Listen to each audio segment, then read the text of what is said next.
In the words of Thurgood Marshall, and recognizing the humanity of our fellow beings, we pay ourselves the highest tribute. Good evening. I am Kimberly Page, the director of the Black History Program at Greenville Avenue Church of Christ. For the past 15 years, we presented a play in the auditorium after evening service. In spite of what's going on in our world right now with COVID-19, we still wanted to provide a program this year. During this time, we are unable to, it's highly recommended that we do not travel. So we thought we would take you on a journey of little unknown history facts of Dallas-Fort Worth. COVID protocols were taken to ensure everyone's health and well-being. And without further ado, I present to you a snapshot of the past, little unknown history facts of Dallas-Fort Worth. Enjoy.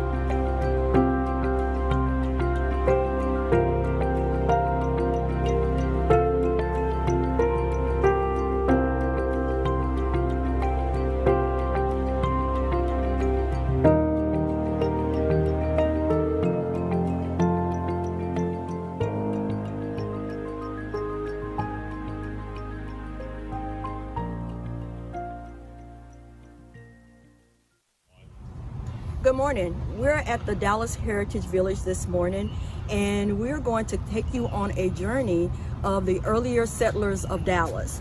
As you enter the gate here, you'll notice that at the bottom, at the ground here, we have some bricks, and these bricks are people who have donated either to helping keep this dream alive or who have given their time and efforts to the Heritage Village. And also we have some employees that are located here that they have donated bricks for.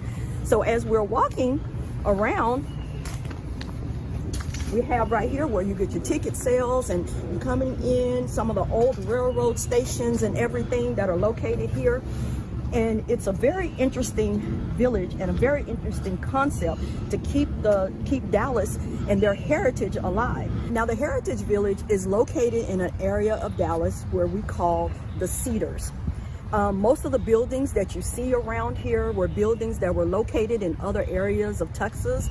And so to get the area completed, what they did was they moved these different buildings here so that you could get a concept of what Dallas was like during the early years of its start. Now, one of the buildings, well, let's say two of the buildings that we want to focus on at the Dallas Heritage Village is this slave cabin over here, which actually did not originally start off as a slave cabin. It actually started off as a residence of a man by the name of William Miller.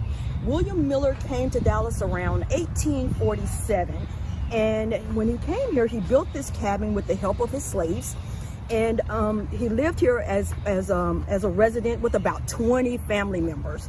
And so at that time, some of the family members lived in the attic, and you know, you see how small it is. Let's go take a closer look so you can kind of get a concept of what it was like at that time when he came, and how some of the houses really were during that time. Now, when he built this house, like I said, with the help of some of his slaves, he was also in the process of building a new home. So when he built the house, he lived here until probably around 1855. And if we look toward our right over here, that is what we call today, it's known as the Miller Moore Mansion. Its originally name was the Miller Plantation. Now at the Miller Plantation, it was originally located in Southeast Oak Cliff. And today, we know that area as Paul Quinn College. They took the home, relocated it here to the Dallas Heritage Village. So his slaves were given this residence. And at the time, when his slaves were given this residence, they kind of collaborated with some of the closer plantations also, and they kind of worked back and forth helping each other. So just to get an idea of what some of these early cabins look like, let's take a look inside. Follow me. Just imagine, in this tiny place, there were over 20 people who lived here at one time. So you can just imagine what Mr. Miller's dream was like for his new home and his large family. So if you walk out on this side right here, you can get a shot of the Miller house. Now, Mr. Miller came here in 1847, and during that time, he became one of the South's most prosperous cotton farmers and slave owners. One person that he became very interested in was a man by the name of, well, actually a slave by the name of Henry Critz Hines. Now, Henry Critz Hines was known as one of his loyal and most dedicated slaves. Okay, so now that we've left the Dallas Heritage Village, we're going to go on our way to another city that I want to introduce you to. Remember, we talked about a slave by the name of Henry Critz Hines. Just to give you a little background on Mr. Hines, during the Civil War, Southern white owners of enslaved people, what they would do is they would find ways to ensure that their slaves would not become free. So Texas was one of the southern states that actually upheld slavery, and it did not see a lot of the fighting or much presence of some of the Union soldiers. And so Texas was considered a state place where to resettle and send enslaved people until the war was over. Henry Critz Hines was actually one of those slaves that were sent to the Miller plantation. Now, when he got to the Miller plantation, he really became a really entrusted slave to William Miller. So now we're coming up on the town that I talked to you about earlier, and it's called Joppee. You can see the sign right here, Joppee.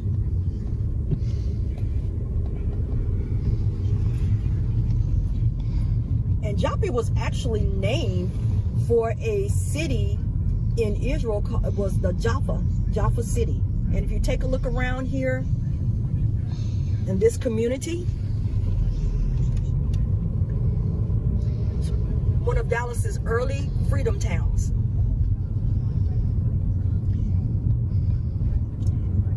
After the Civil War, Mr. Miller gave his ferry business over to Critz Hines to run. Henry Critz Hines actually ran the business very, very successfully until about 1872.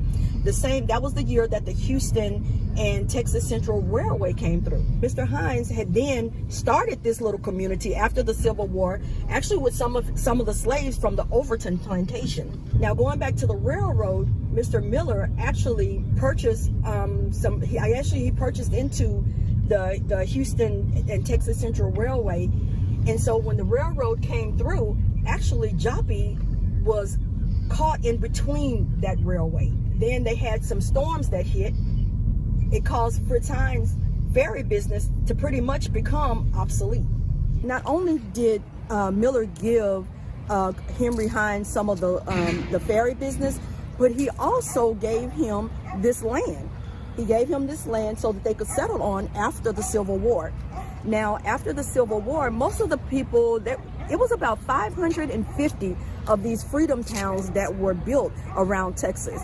And actually, there are two others outside of Joppee that are still here, which are called State Promise and also Elm Thicket. And those are located right here in the Dallas area. Now, on October the 3rd, 1955, Joppee was actually annexed into the city of Dallas. And it continues to see change.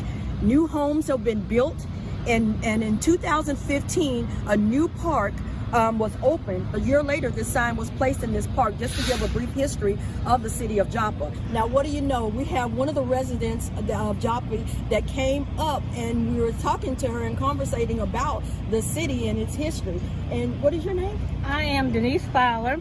I grew up here in the Joppa community, born, reared, and raised, and there's a lot of rich history. We have some young men that came out and I was telling them a little bit about how we were founded in 1872. We don't really have a concrete month or a concrete day, but we know that Joppa started in 1872. And what we heard, besides what you're seeing here on our beautiful marker from the Texas Historical Commission, is that the former slaves and free slaves that were able to get to the Dallas area, when they walked up and they saw all this land, it was just green and barren. And what they said was, this is a beautiful place. And that's how the name of Joppa derived. It's mentioned in the Bible 5 times. And Joppa is in the Bible defined as a beautiful place. When you come in, you see a school now with a fence around it, Melissa Pierce School. Melissa Pierce was the daughter of former slaves. And she donated that building and that land as well as the football field. And this is where the first people of Wilmot Hutchins were able to go to school on this side of the Trinity River. Well, there's a lot of rich history out here. There's a cemetery. It's rumored to be right around here where former slaves are buried. There's also Honey Springs Cemetery, which is located across the freeway. And if you go, you see graves and you see markers where there are soldiers from the Civil War. So this land down here is very precious to us, and this land down here is historical. And we are one of the last 3 freedmen's towns in the city of Dallas and in the state of Texas that's well preserved. Well, thank you so much. It was so nice meeting you, and thank you for giving us your rich history. Well, you're so welcome, and we're always Joppee proud and Joppee strong. All right. It's so good to meet you. Thank you so much.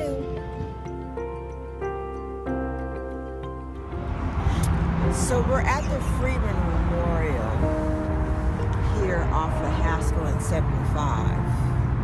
What can you share with us regarding the Freedman Memorial? Not a lot, Okay. to be truthful. However, as a little girl, I do remember the cemetery being much, much larger. Okay. And with some research, I found that there was over 10,000 buried here. And for me, as a young girl, once I stepped into the cemetery, I had a reflection. But I was so touched in my spirit and just stood there to listen to the sound and the traffic, knowing that 10,000 people are under all of this concrete. It breaks my heart. Now, this is the first time you've been to the Freedman Memorial? This is the first time I've been. I've seen it on TV, but to actually be here is more profound. So I would encourage everyone to come out and visit it. Now, I've been told that this area where we're at was referred to as North Dallas. Yes. And it was at one point the black community, and Oak Cliff was the white community. That is correct. Yes. And then as the blacks began to move south, everything flipped. Okay. But North Dallas was the place. It was thriving over here, close to downtown, which of course it wasn't as big as it is now. But it was a thriving area. This area over here, and over by State and Hall Street, was thriving. Very thriving. And, you know, this was just a place to be. Right. From my reading, I've read that around 1970 is like when the shift began with blacks transitioning to Oak Cliff, and then whites from over in Oak Cliff transitioning to North Dallas. Exactly. Okay. That is correct. And then they started to build North Park shopping center. And then that was it. Everything just started from that, to have that shopping center. It seems like it was the build-up of the city and the infrastructure being that of 75. Yes. That was the catalyst that started the disturbance for the Freedman cemetery. Right. Yes. I moved here in 96, and I remember that's when they were, not in 96, but some years after that, when they were beginning to build the dark rail system. Yes. That was another disturbance because there were more remains that were found that were part of the Freedman cemetery. So if you're familiar with riding the train that's the section that goes underground. So like Right. from Mockingbird south, the train goes underground, and that's when they were building those tunnels and things. And That's when they found more bodies. even more remains. Yes. Sad, Yeah. you know, to denigrate something like that. That's just, it breaks my heart. I'm sad about that in my spirit. However, it's one of those things you just accept sometimes. Well, I'm glad that there were a group of people that wanted to stand the ground and at least try to preserve some of the Freedman cemetery by establishing a memorial. Yes. Yeah. That was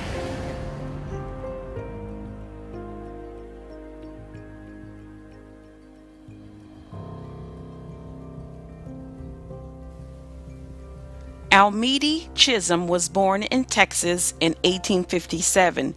She shared a similar parentage as her future husband Bob, as they were both the products of slave mother and a white slave owner father. Meady, as she was affectionately called, was raised in Bonham, Texas. She and Bob met at a dance when she was around 17 or 18, and they were married in January of 1875. The young couple immediately started a family. The children were born between 1875 and 1898. In total, they would produce 10 children together. Their names were Jim, Alice, Virgie, June, Eugie, Emma, Artie, Hattie, Jinx, and Emery. Bob had built for them a 2-story house with 5 bedrooms, which included a main room with a fireplace, a dining room, a kitchen, and a porch that surrounded the home. Over the years, Bob became one of the area's largest landowners, acquiring up to 2,000 acres free and clear on the Tarrant-Denton County line. As a wealthy rancher, he worked with both black and white farmers to help them succeed. The Jones family was popular for hosting an end-of-year harvest picnic that became a family tradition. The Jones family were a family of faith. In 1902, the family built Mount Carmel Baptist Church, where their family worshiped. In 1920, during the time of racial segregation, Bob donated land to the county for school purposes. On the allotted property, he built a 1-room schoolhouse so that his children and eventually other black children in their community could receive a year-round education. The school was called Walnut Grove School. Today, an elementary school in Southlake ISD still bears its name. At the age of 86, Bob Jones passed away on Christmas Day in 1936. He was buried in the colored section of Midland Cemetery, which is located in what is now Trophy Club, Texas. Historical documents mention that several hundred mourners, both black and white, were in attendance to pay their respect.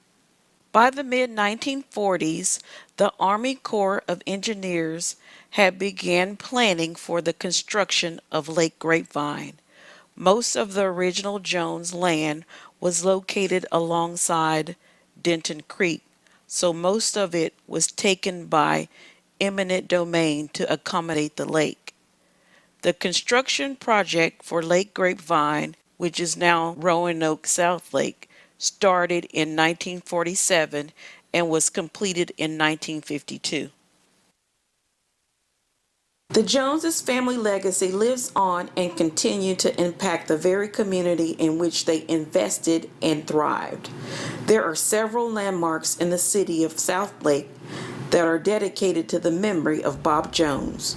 They include Bob Jones Road, the Bob Jones Park, and the Bob Jones Nature Center and Preserve, which is part of the original Jones property. This is the Bob Jones Nature Center and Preserve, and I am just enjoying my walk on this nice, crisp winter afternoon. It's so nice out here. The story of Bob Jones and Almeda Chisholm Jones is an important part of African American history because it is a testament of hard work, faith, family, education, community service, and the passing of generational wealth.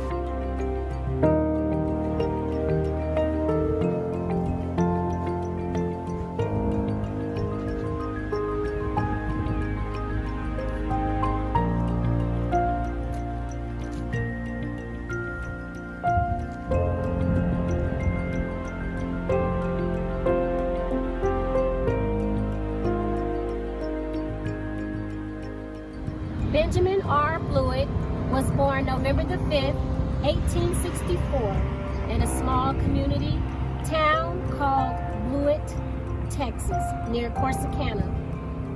He's the first African American surgeon in the state of Texas. He received his education undergrad in 1882 at Wiley College in Marshall, Texas. In the summer of '82, he went on to Mahery Medical School in Nashville, Tennessee, where he focused on obstetrics and gynecology. Upon his post-graduation, he did his clinicals in Chicago, Philadelphia, and New York City. In April of 1888, he moved to Dallas, where he started his practice. In 1892, he began his medical practice with his brother, Lyman Blewett, and they were known as Bluitt and Blewett, physicians and surgeons in Dallas, and that was on Main Street in downtown Dallas. But that was short-lived. He also had a pharmacy, which was called the Star Pharmacy, and that lasted from 1894 to 1897. In 1905, Dr. Blewett was a member of many social organizations. He was a trustee with the St. James AME Temple. He also was a member of the National Medical Association. Dr. Blewett was also an investor with Penney National Savings Bank, the first Black-owned institution in Dallas. In 1906, Dr. Blewett received his license to operate in the state of Texas, and he opened up the Bluitt Sanitarium. The Sanitarium is an area or location that treats convalescing patients as well as patients with chronic illnesses. He also taught and trained nurses to be able to work and treat the African Americans in the community. He moved his practice from the Commerce Street location to Main Street in the Deep Ellum area. He then moved to Elm Street, which was also located in the Pythian building. He was there from 1914 to 1918. In 1918, Dr. Blewett began to experience financial setbacks at that time. So he ended up leaving Dallas and moving back to Chicago, where he worked and staffed physicians at the Dearborn Hospital. Now, some people will argue that he left Dallas because of his financial situation or his setback, but many believe he also left to go and further his career in the medical field. He received an invitation to participate in the commemoration of his 50 years of service for the Dallas community. He left Dallas after the commemoration, never to return, and in 1948, at the age of 81, Dr. Blewett died of stomach cancer. In 2006, Bluitt Sanitarium was registered as a national landmark in the city of Dallas. Blewett Street, an addition of Lincoln in South Dallas, as well as Blewett Flowers Medical Center,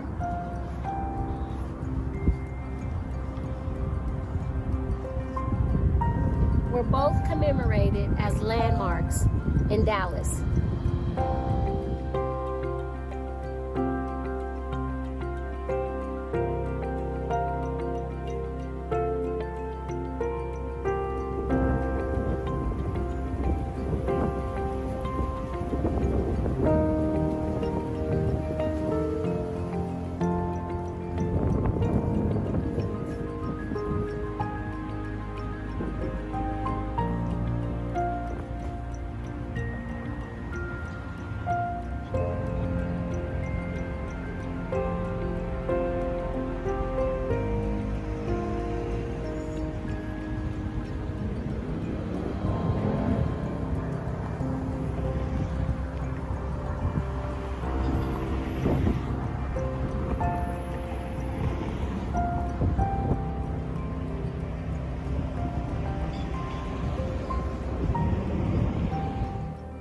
here at the St. James AME Temple, and I'm going to read this marker here that talks about William Pittman, who was the first black architect in Dallas. Pioneer African-American architect William Sidney Pittman was born in Montgomery, Alabama on April 21st, 1875. Pittman attended segregated public schools in Montgomery and Birmingham before enrolling at the Tuskegee Normal and Industrial Institute in Tuskegee, Alabama, in 1892 at the age of 17. In 1897, Pittman entered the Drexel Institute of Art, Science, and Industry and graduated in 1900 with a focus on architecture and mechanical drawing. For a short time, Pittman worked at the Tuskegee Institute and then moved to Washington, D.C. During this time, he designed numerous public buildings and gained recognition as one of the most accomplished black architects in America. In 1907, he married Portia Washington, daughter of Booker T. Washington, founder of the Tuskegee Institute.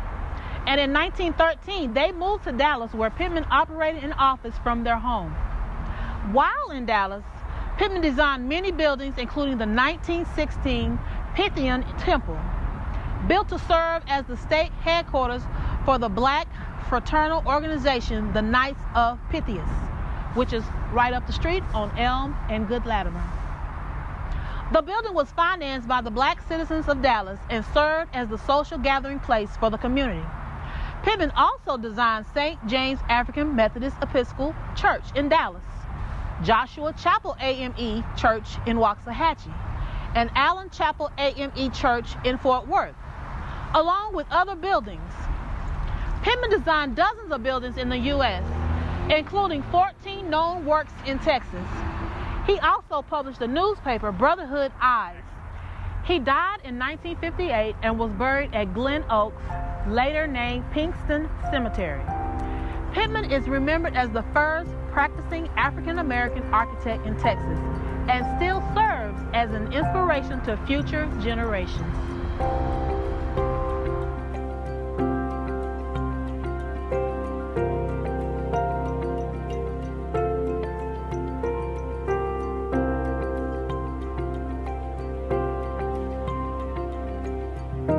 By the 1880s, African Americans had settled in the 10th Street area, mostly developed by T.L. Marsalis.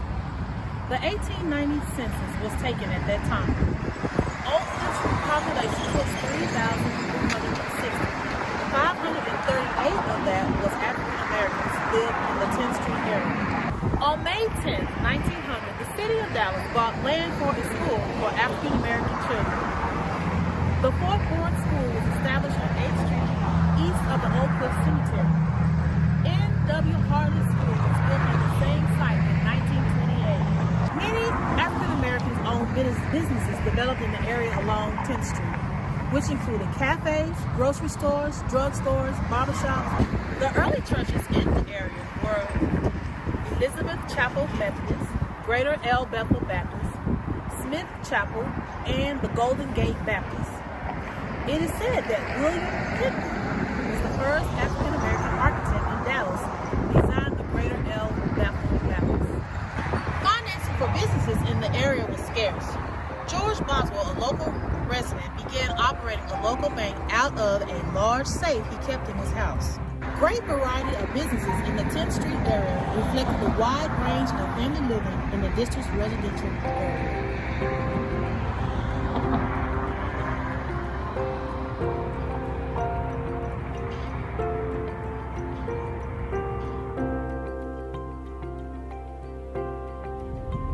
We are on our way to one of Dallas's historical landmarks in South Dallas. It's at 2618 Warren Avenue, and it's known as the Juanita J. Craft home. Miss Craft lived in this home from 1950 until her death in 1985. Juanita Jewel Craft was the granddaughter of slaves William and Amy Black Shanks, and the daughter of David and Eliza Shanks. Miss Craft was born in Round Rock, Texas, and grew up in the Austin area. As she was growing up, her parents were advocates of blacks, and they encouraged Juanita to listen in on their conversations and play an active role in civil rights. She graduated high school in the Austin area and would have been able to attend UT Austin. She only lived a few blocks away from UT Austin, but because of segregation, she was not allowed to do so. So she enrolled and went to Prairie View Normal and Industrial School, also now known as Prairie View A&M. And she resented the fact that it was segregated, but she was forced to accept that. She went to get a teaching certificate from the Samuel Houston College, now known as Houston-Tillotson in HBCU. She received training as a teacher at this school, and when she moved to Dallas in 1925, she worked at the Adolphus Hotel, and as a bellmaid, she was not able to use her teaching license. We are pulling up to her home right now, and we'll talk a little bit more about her role in the civil rights movement in Dallas, Texas. The Craft House is part of the Wheatley Place Historical District. It was built back in 1925. It was a bungalow-style house built by the Warren brothers.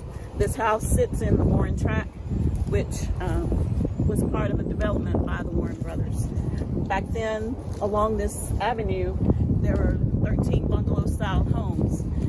Warren Avenue served as the border between white and black neighborhoods. And as white flight took hold, this became an all-black neighborhood.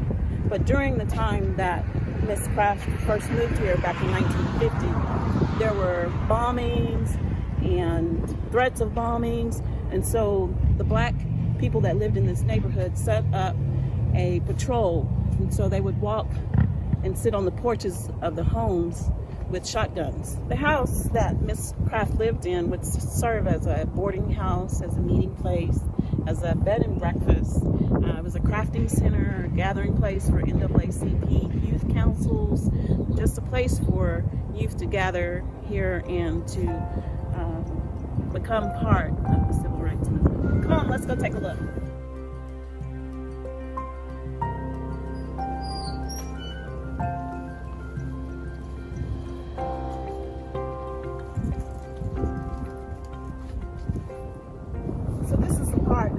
Out back where Miss Craft would live, as others were using her house for meeting places, etc.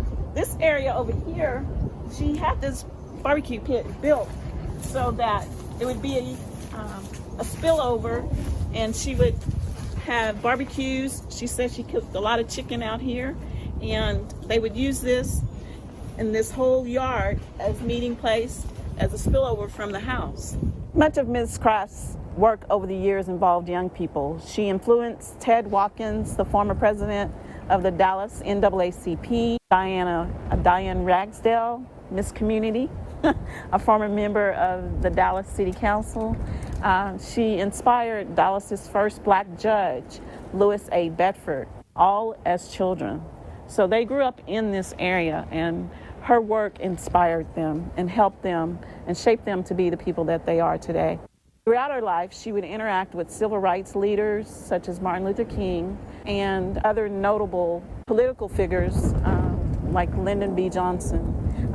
She also visited with President Kennedy, and it was said that over the span of her lifetime, she had met and talked to at least 9 presidents. This house was instrumental in desegregating the State Fair of Texas. Back then, there was a Wahoo Lake, and it was where Miss Craft was instrumental in bringing together a carnival for the black people. And she used that as fire for getting the State Fair desegregated, because she said that the power and the money of the black people would help the State Fair of Texas as far as revenue was concerned. She would go on to help Joe Atkins become a student at, back then it was called Texas State College, which is now known as the University of North Texas. And she would help him get accepted as a student through the courts. And I'm so glad she did, because now I have 2 boys who are students at the University of North Texas. She worked with notable Dalasites such as John Stemmons, Jack Evans, Senator Mike McCool, and State Representative Ragsdale. Before her death, she would make the statement, "It is my hope that after I am gone, people of all backgrounds will visit my house and come to understand that individuals can make a difference, and to appreciate the importance of service to community and nation. You don't have to be rich to make an impact, but you have to work and to care." She would make that statement in March of 1985 before her death. And upon her death, she would bequeath her home to the city of Dallas to serve as a historical landmark.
Welcome back. I really hope that you enjoyed tonight's program and that you learned something that you were not aware of before.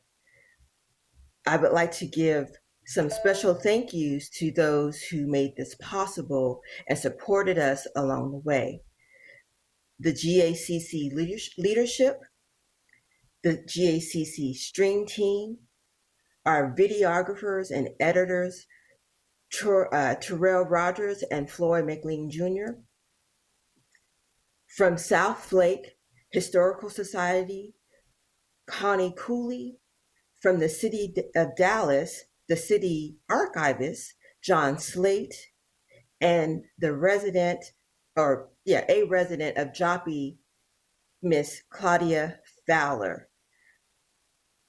They provided a lot of information while we were on site, or getting information to determine what we want to talk about. So they too provided a great wealth of information, along with our committee, who did a lot of research as well.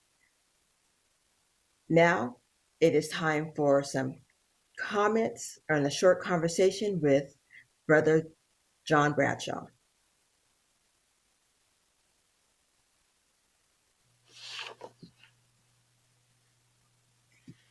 Sister Paige, Yes. thank you all so much for this historic presentation, and that was just wonderful.